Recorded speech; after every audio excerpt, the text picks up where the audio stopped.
Hi guys, my name is Noodles and I'm Noodles in this scenario. And I'm here to talk about games. I have very recently become very fanatic about games.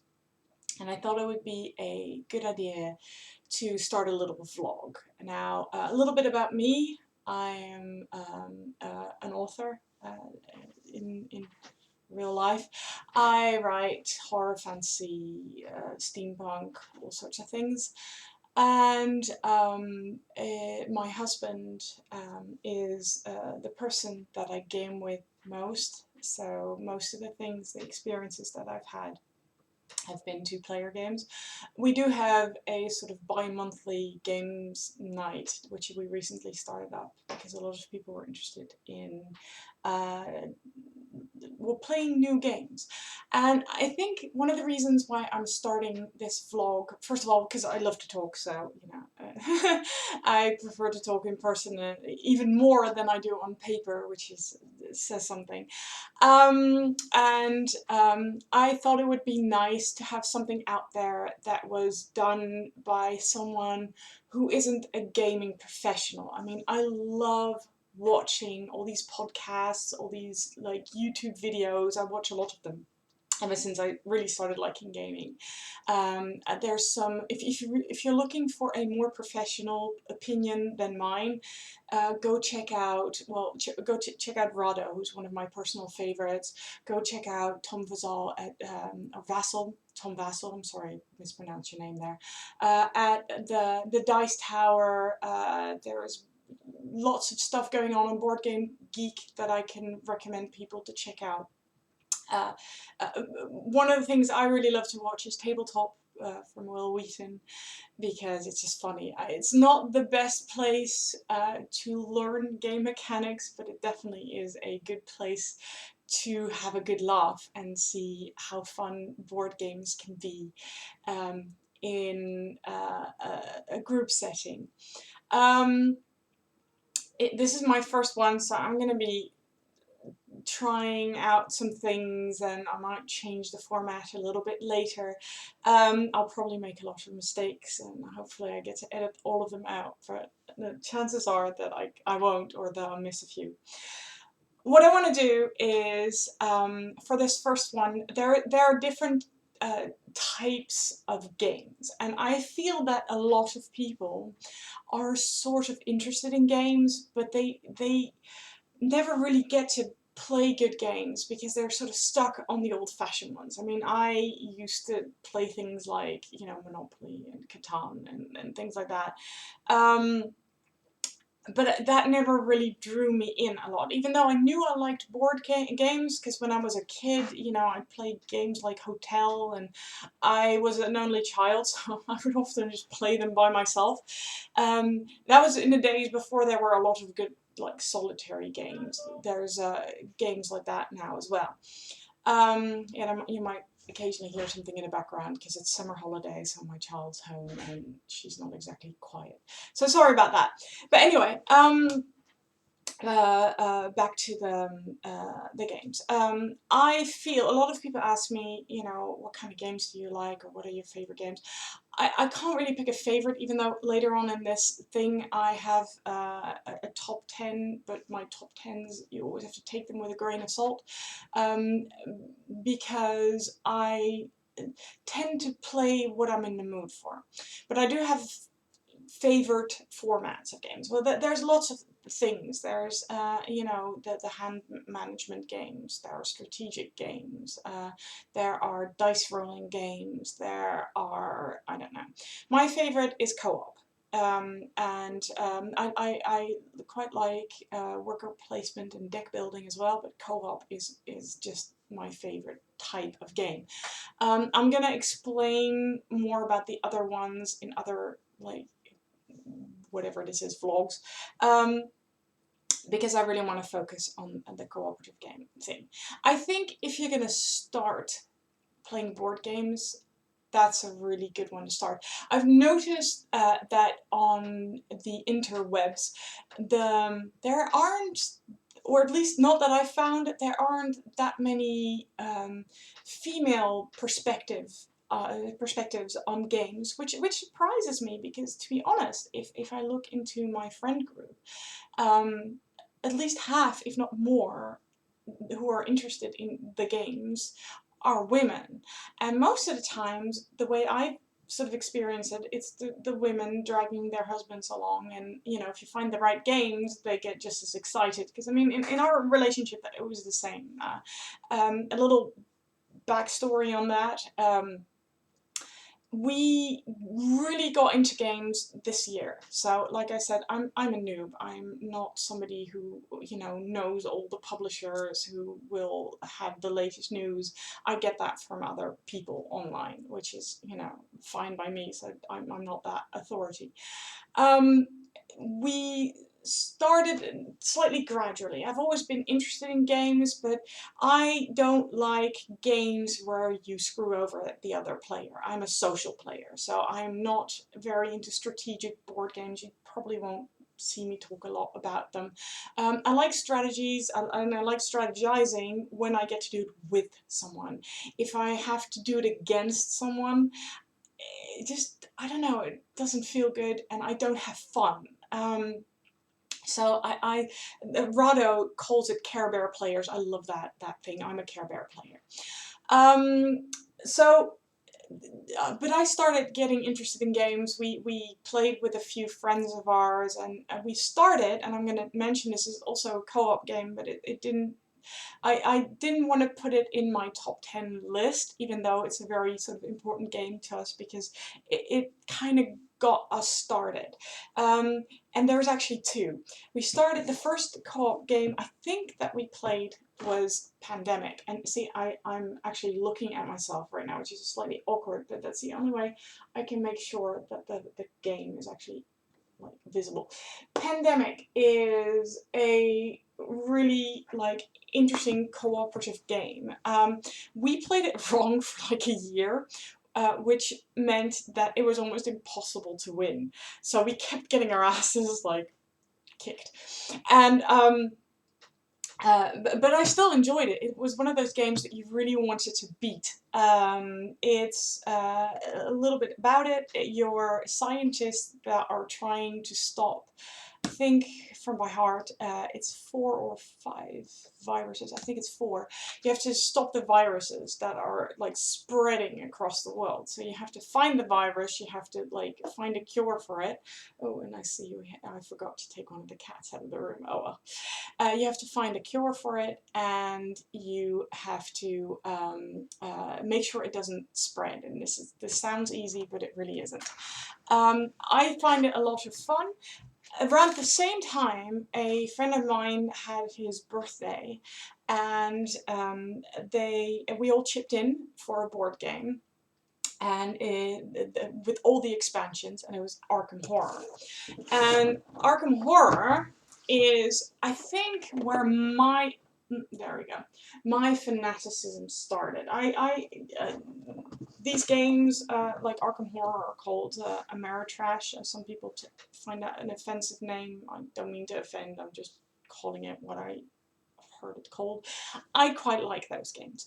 I know not everyone likes them, but I find the whole, you know, lots of dice rolling, pulling cards, leveling, that sort of things, quite dynamic. I quite like them. I'm not a big fan of H.P. Lovecraft. I'm not sort of against it either. I'm just quite neutral about it. I tried to read Call of Cthulhu, and I found it really well written, but it lost my interest about halfway through.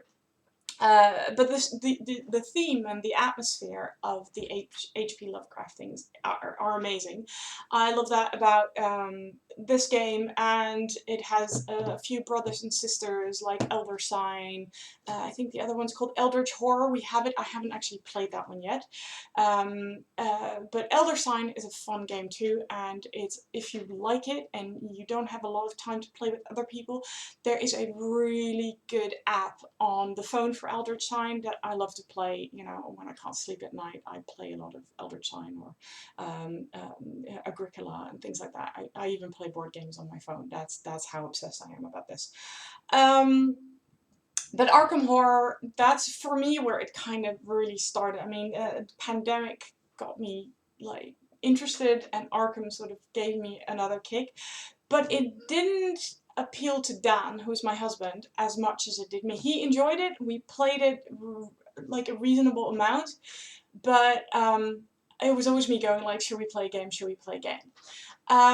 This year, that changed for me and for us. For me, I think it started, my obsession started, the proper obsession started a little bit with Kickstarter. I came across a Ghostbusters board game, and it was co-op, and I thought, I, I, I must have this. So I backed it, and then I started looking on Kickstarter, and I thought, wow, there's a lot of really interesting games.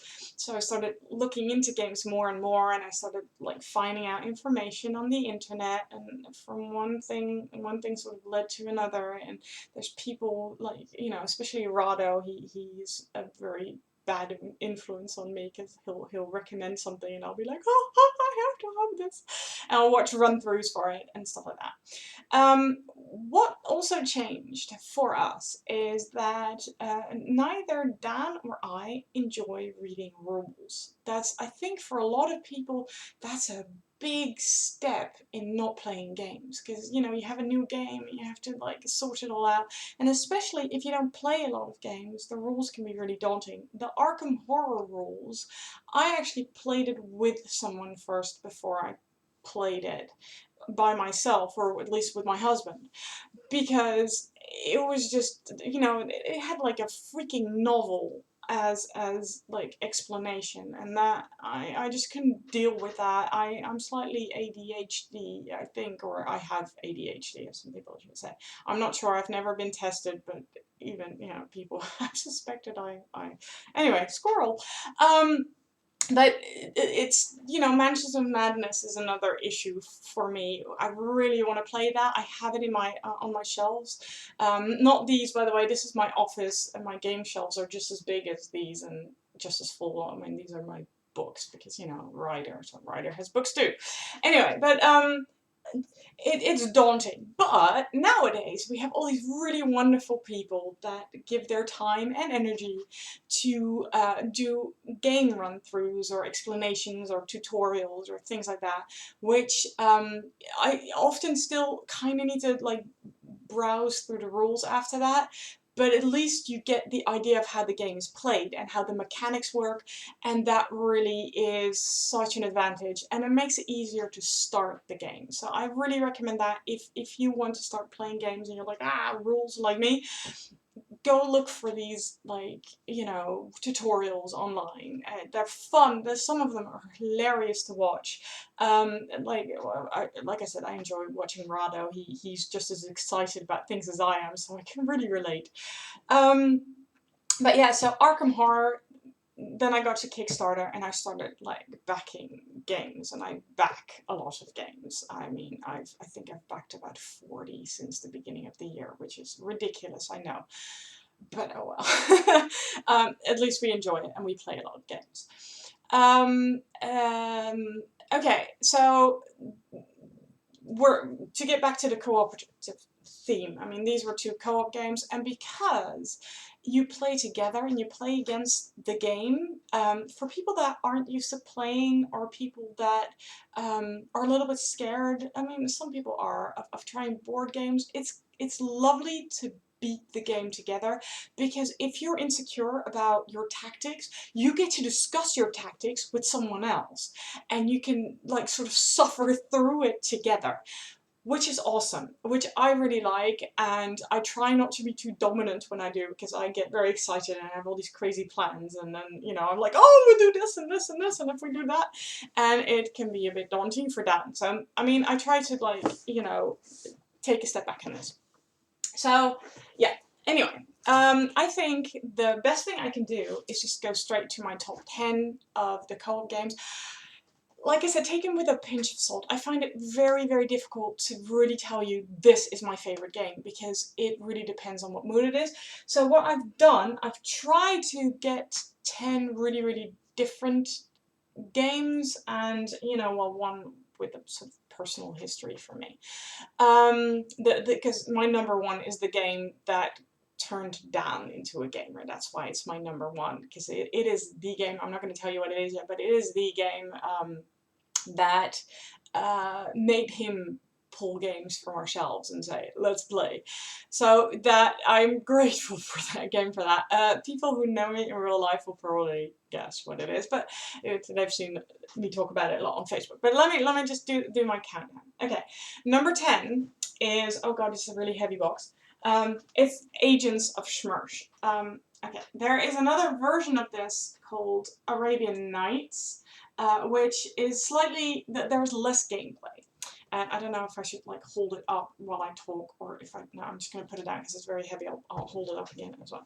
Okay, what makes this game so great is that it is a storytelling game, and I love everything that is storytelling. There are different things I'll talk about on other shows, but things like Gloom, where you get to do your own storytelling, absolutely just a winner for me. But this is Agent of Smurfs by 8th Summit. And what you are secret agents, which, you know, I love already. I love the whole Bond thing and whatever, you know. It's slightly Austin Powery because there's a sense of humor in this.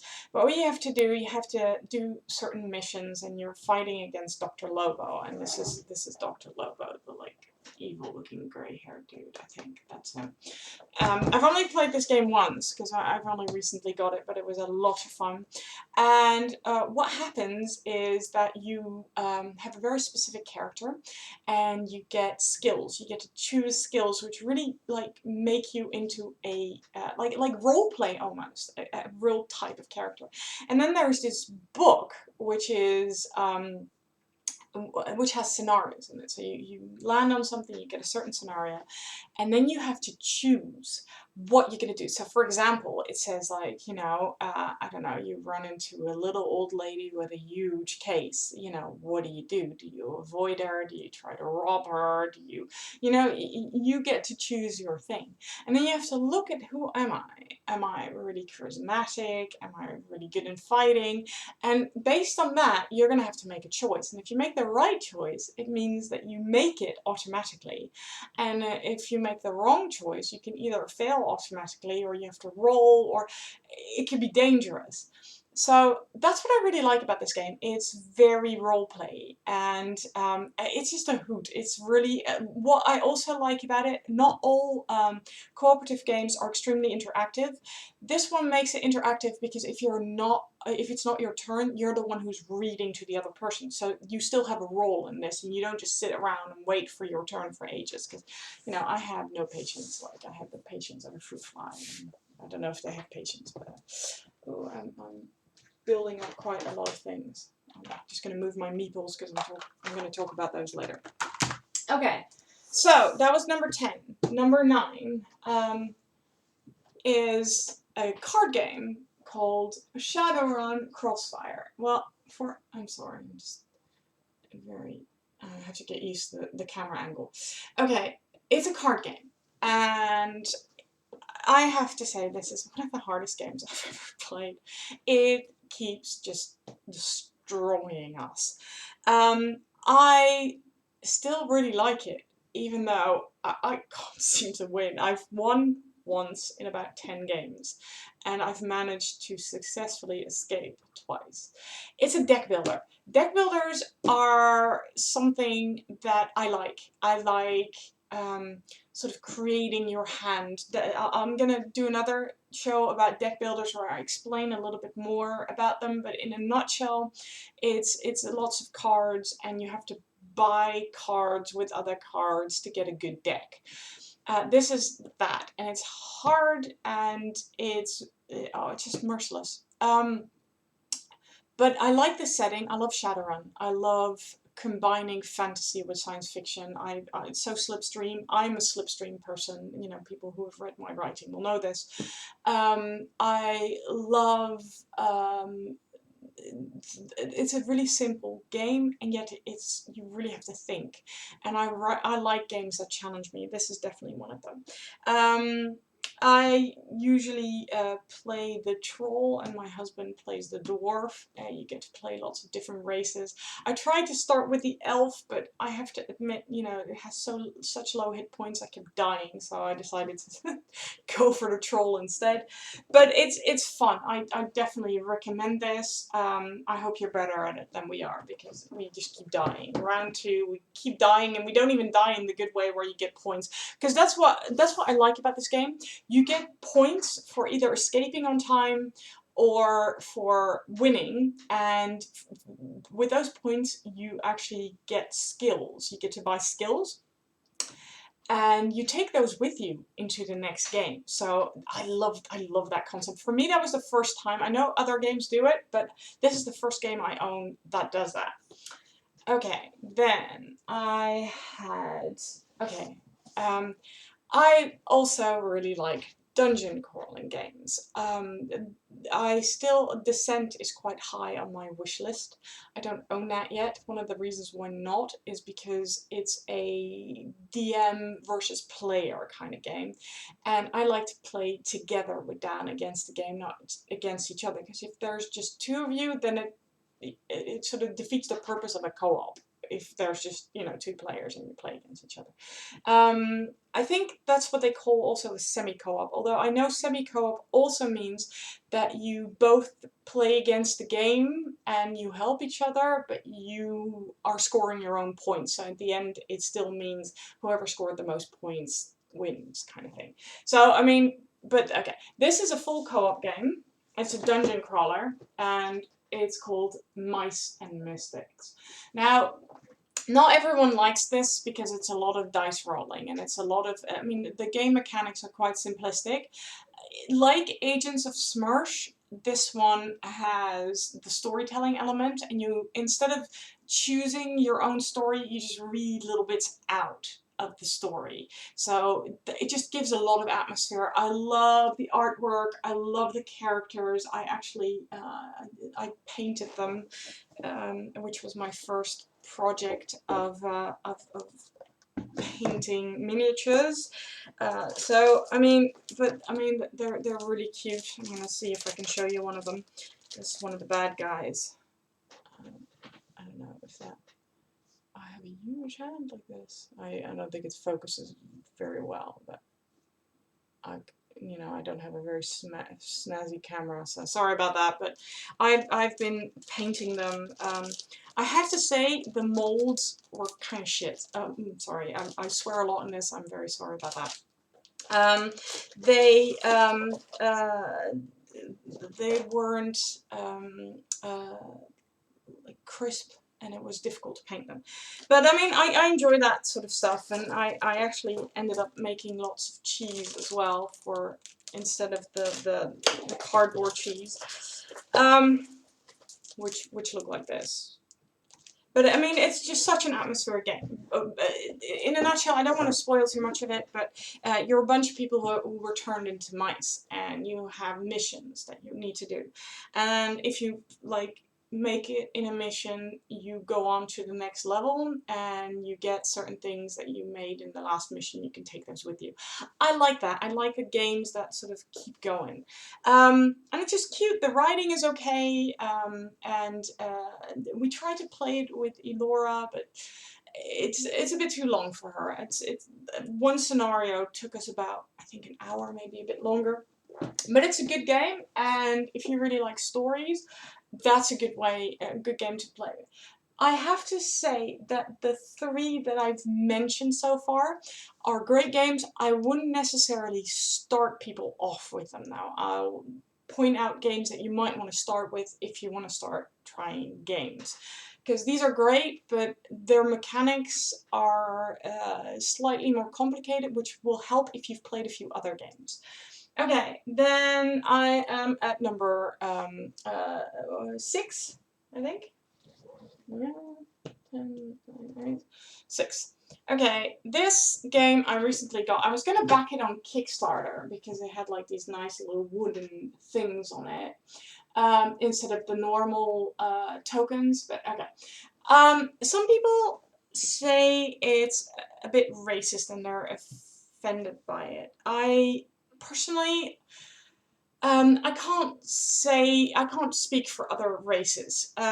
So I'm going to stay neutral on this. To me, if this would have been like Dutch people with the traditional Dutch things and clogs on and cheese, I wouldn't have been offended by it. So I'm going to leave it up to the people, you know, I think it's a Chinese restaurant. Yeah, it's a Chinese restaurant, so I'm going to leave it up to Chinese people whether or not this is offensive.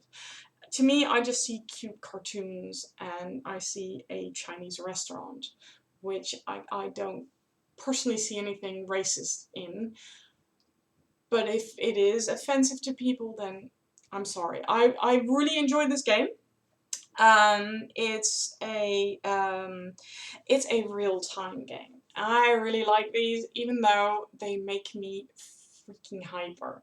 Um, what you do, basically, you're a family who owns a restaurant, and you need to make sure that customers get served. That's it in a nutshell. Slightly, it's difficult because you roll the dice at the beginning of a round and you only get to roll them once. And each ingredient requires a type of dice. Now, you can either get one ingredient for a random dice, so it doesn't matter what dice it is, or you can get two for a special dice, like number 2 or number 6, or it depends on the thing.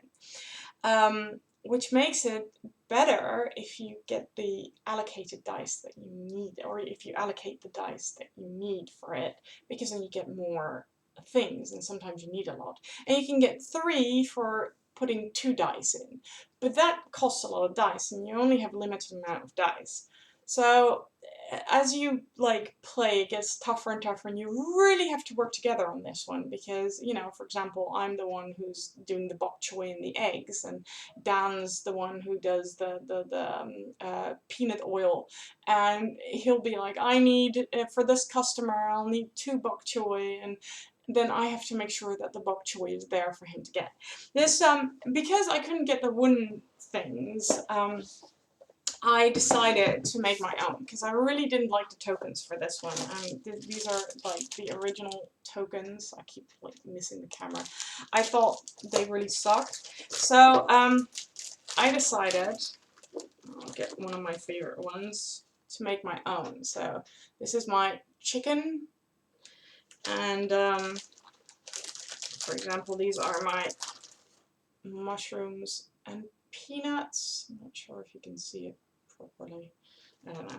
I'm still a bit dorky with this whole camera thing, and you know, eggs. Anyway, so this is what I do. I'll tell you a little bit more about that later. But so Walk Stars is chaotic. You need to be able to deal with the chaos. If you're somebody who doesn't like time stress, don't get this game because it's very much time stress. But it's fun, and it's a good thing. We played with Elora, and then we don't use a timer. That helps as well, and it's still fun then. I'm gonna have another game with time stress, which plays very differently than this one. We like this one because it's really funny, and because it only plays in 10 minutes. That's sometimes you want to sit down for hours, and sometimes you just want to play a game for 10 minutes, and this one literally is 10 minutes. It's called Escape: The Curse of the Temple. We got the big box, although I have to admit, we've only tried to play with the expansions like twice. It was too hard, so whenever we have new people over, we tend to play Escape because it's funny, but we don't do the whole expansion thing yet, because the expansions, for example, are the curses, and though they are really funny, they make it even more confusing, and you keep getting cursed, and curses are things like you have to stand up, you have to keep your hand on your head, you have to not talk, which is very difficult because it's also a co-op game, obviously, because it's a co-op list. What's really funny about this is you have to escape the temple, and it's a dice rolling game. You just roll dice the whole time and as quickly as possible, and you have to make your way through like this labyrinth of things, and the dice, basically everything has like little symbols on it which tell you what you need to get into a room, and you have to get rid of all your cursed gems. You need to have people come over and help you, because the more dice you roll, the more gems you can dump. And you really want that because the more gems you have, the less chance you have to get out of the temple at the end. Unfortunately, there's a soundtrack with this, and unfortunately for our characters, we have like cave-ins and things like that, so we have to go back to the main room where it's safe. And you have to be there on time or you lose a dice, and that's just terrible because you only get 5, and trust me, you need as many as you can have. But you can help each other, you can give each other dice. Dice can get locked up. If you roll this little black mask, then your dice, you can't roll it anymore until you roll a gold mask, and 1 gold mask negates 2 black masks. And it's a really simple game. It's hilarious. It's a kind of game that you can play a couple of times in a row without getting fed up with it. We don't play it like on a weekly basis because I am scared that eventually we would get jaded. But Escape Curse of the Temple is very fun. And I really want to know the Zombie Escape. That's another one on my list. See if that's any good. Okay, the pile's getting bigger. I'm gonna have to probably move some stuff. Okay, then my number 5 is a little co-op game, and surprisingly, it is a word game.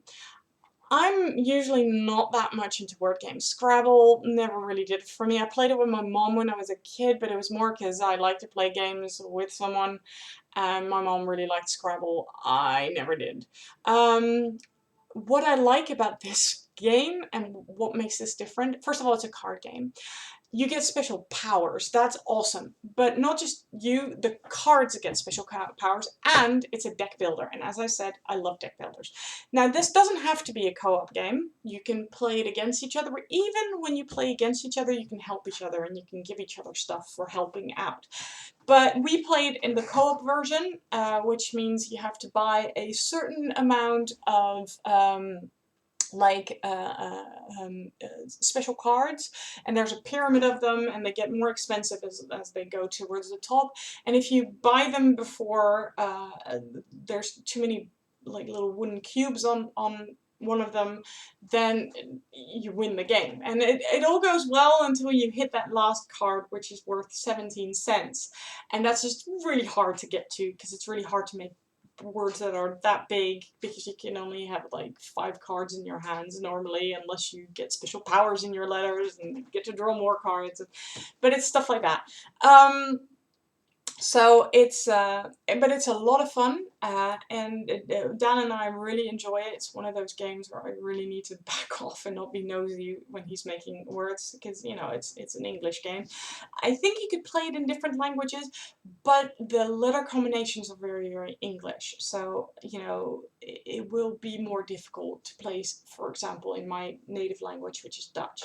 But Paperback is an awesome game. I really like the designer. It's Tim Fowers. I don't know if I'm pronouncing that right. He also did Walk Stars, and I'm just really impressed with this guy. He has, I don't know, he just zones in on me. Okay, then a game that we played for the first time last night. We recently got this. And I was so excited to get this one. Dead Men Tell No Tales. Okay, first off, I love pirate stuff. Pirates and Vikings are really high on my list. Also witches, things like that. I love that kind of stuff. But I just have a special weakness for them. So when I found a co-op game that was pirates, I was very impressed. Somebody likened the game mechanics a little bit to Pandemic. I see where it comes from. I do feel it plays quite differently, but maybe because of the theme. It does have that whole, you have to make sure that everything is under control in several things, in several elements. You have to find treasure in a burning pirate ship. That's also haunted. So you have all this fire that you need to deal with. You need to like put out the fire, or not always. Sometimes you can just walk past it. But instead of getting like less hit points, it gives you fatigue, which I really like. And it just the whole thing is exhausting your characters, and you know you can level up a little bit with your fighting because you can fight cutlasses, and then you're like better at fighting and blah blah blah. I really like this game. We played it like yesterday, and at the easiest level, it was okay. It was it wasn't a breeze to play, but it wasn't really difficult either. But I think if we try slightly harder levels, it's this could potentially be a challenge. But I don't think as much as, you know, playing Pandemic wrong. But anyway, it's Dead Men Tell No Tales. Great co-op game. Okay, then my top three. Number three. Okay, I'm not even gonna try to pronounce this. The English name for it is Mysterium. I heard there is gonna be an English version of this. We actually have the Polish rules, so I had to like get them, the real rules, or the translated rules from Board Game Geek. It's a fantastic game. I might even get the Mysterium, the English one, because I hear the art is different for that one as well. I might actually get that one as well, but it's low on my list because I want to have new games first. Okay, what I love about this is I love clue type games. This is kind of, well, not mechanics wise, it's nothing like Clue, but the atmosphere of a ghost in a haunted house. No, not really a haunted house, but just the atmosphere of the who did it. The who did it. This is a who did it game. It really reminds me of Dixit in a lot of ways, which is a game that I'll probably talk about in one of the other vlogs because Dixit is awesome. And what you do is you're investigators, paranormal investigators, and as far as I've learned the story, someone died, and they died being accused of a murder. Personally, I don't know why it's so complicated and why they didn't just say someone was murdered and they want to tell you who their like murderer was, but it's someone died and they want to tell you about the real murderer. But they can't talk. They can only give you like these weird images because, you know, you're psychic, and you know it's usually not that clear cut when you're psychic. So whoever plays the ghost, you play with each other, but the ghost can't talk, and they can only put cards down. So you have like this whole range of suspects that you get to choose from, and a range of weapons and a range of places. So here comes the clue thing. You know, you have to figure out who did it, where they did it, and what they did it with. The ghost gets these cards in their hands, and they have to play them so that you can guess which card belongs with that. Only the cards are freaking random. And I have to say, it's sometimes, as a ghost, I've played the ghost, you get these cards and you're like, I got nothing. And you can only like swap your entire hand like once or something, so you're trying not to do that, but sometimes you have to play with these cards that make no sense to anything that's on the table. And it's hard for the players and it's hard for the ghost, but it's fun. It's so much fun. And my daughter, who's 8, Elora, is really good at it, so it's quite funny to see that as well. She's a really good ghost. She actually manages to stay quiet and mysterious and everything. But okay, so my number 3, Mysterium, I definitely, I recommend this game. But you need to like more visual games because, you know, that's just a requirement. Okay, my number 2 is a really heavy one. Thematically, it appealed to me right away, but in that sort of, it makes me sad kind of way as well. It's a game that we take a lot more serious than all the other games. And what I like about it is that it has a lot of historical value in it. And I actually like that it's so confrontational as well. I'm going to show you. We bought this in the US. We actually ordered it from Amazon and had it like delivered to our Disney hotel. Okay, it's called Freedom, the Underground Railroad. And it is exactly about what you think it is. It's about slavery, and it's about freeing slaves. Now, the Underground Railroad is not a literal thing. There was no actual like railroad going underground.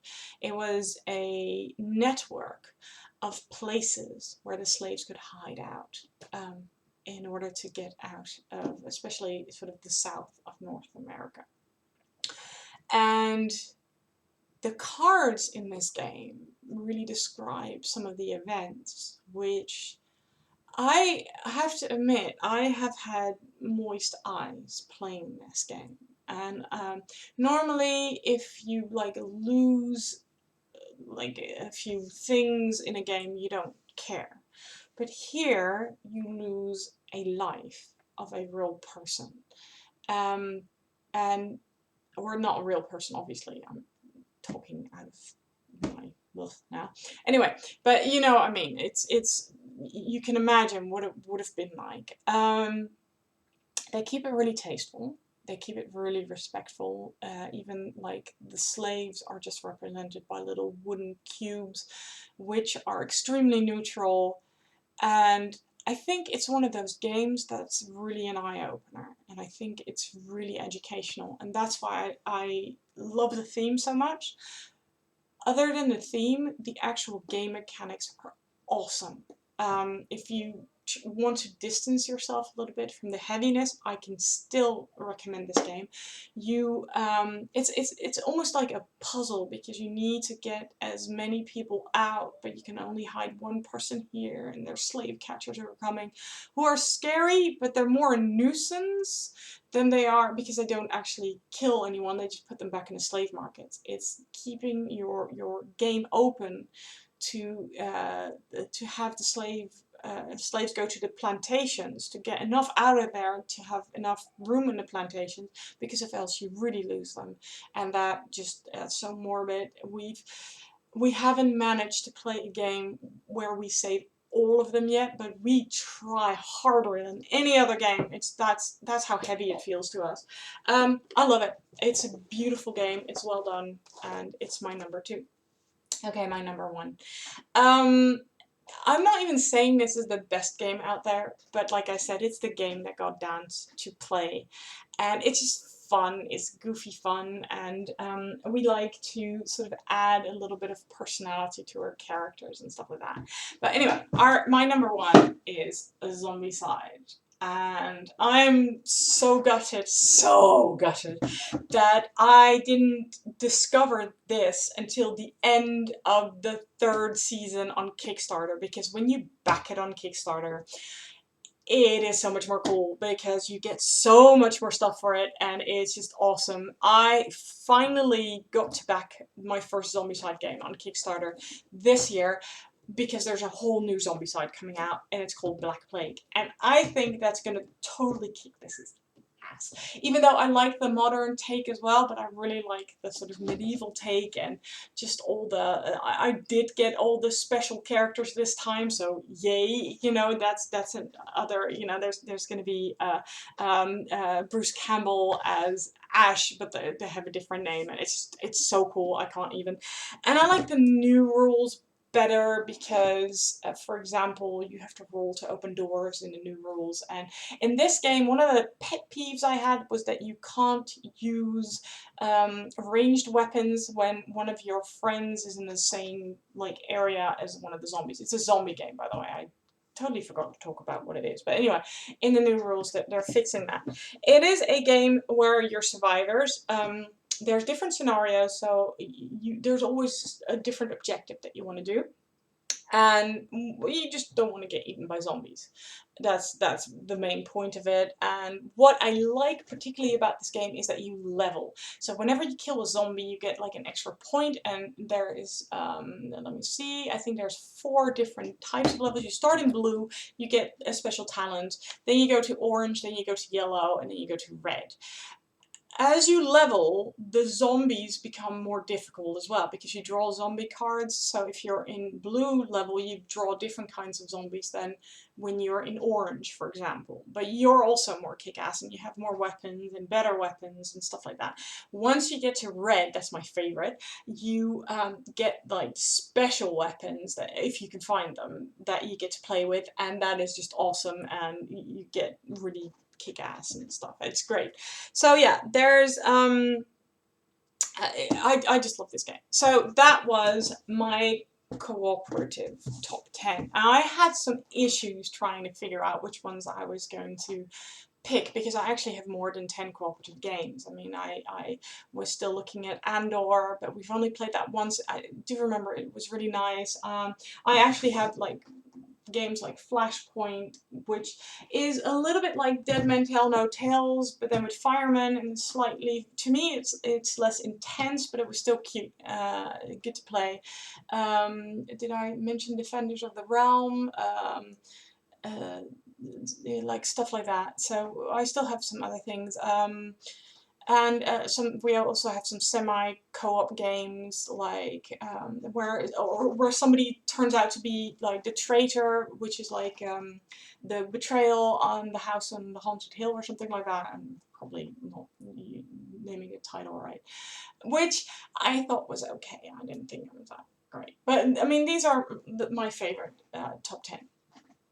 Okay, let's see what else I had on here on my list. Okay, I thought I was gonna give a quick run through my most anticipated games. Now, sorry, I'm looking at my computer as I'm talking. Now, most of these, I have to admit, I backed on Kickstarter, and some of these are just on my lists because they can't get them yet.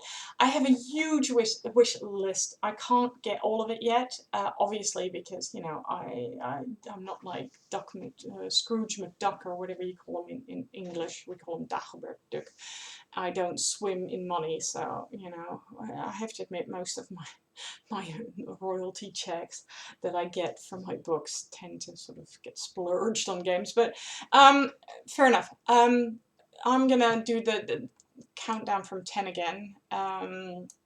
My number 10 is the Ghostbusters game. I don't know if it's going to be that great to play. I haven't seen any like gameplay run throughs that I found extremely interesting. I like to see certain people do the run-throughs because they know how to sort of spice it up a little. But, I mean, it's Ghostbusters. I'm that cello. I love Ghostbusters, and it's co-op, so we'll have fun playing them anyway because we'll give it a personality by playing the roles and stuff like that. It's going to be fun. Then, number 9, another co-op game, Thunderbirds, which I have never really watched the show, but my husband has, so he was very excited that I backed that one. I just really like the look of it, and it's by Matt Leacock, who did Pandemic, and I just have a lot of faith in that man, and it just, you know, it just looked right, and I saw the Rado run through for it, and I thought, yes, I want this. Right, another one recommended by Rado. I don't know a lot about it. It's the Seventh Continent. It's also a co-op game. Surprise! And it's where you do a lot of exploring. I like exploring. I like exploring. I like leveling, things like that. It just tickled me, so I thought, hey, it's going on my list. Paradox is my number 7. Paradox I have backed on Kickstarter. The Seventh Continent I haven't, by the way. So that's just when it comes out, I want to buy it. Paradox, it is like a Bejeweled game, but then in a board game. I have never seen that done. It appealed to me, and I like the whole thing that you have to find cards that all fit together and you can make one big picture. I'm just a sucker for puzzly type games. It's not a co-op game. I do mostly co-op, not all the time, but it's not the kind of game where you really have to, you know, screw each other up. Like Munchkin. Munchkin is, I love the theme, I find it very funny, I don't like to play it, it just, but Paradox looks good. Okay, number 6, Train Heist. It's a slightly Wild West type game. I love that. That's another one of my favorite genres. I mean, I actually wrote things, well, not so much in the Wild West, but more in the Weird West, so there's magic and stuff like that.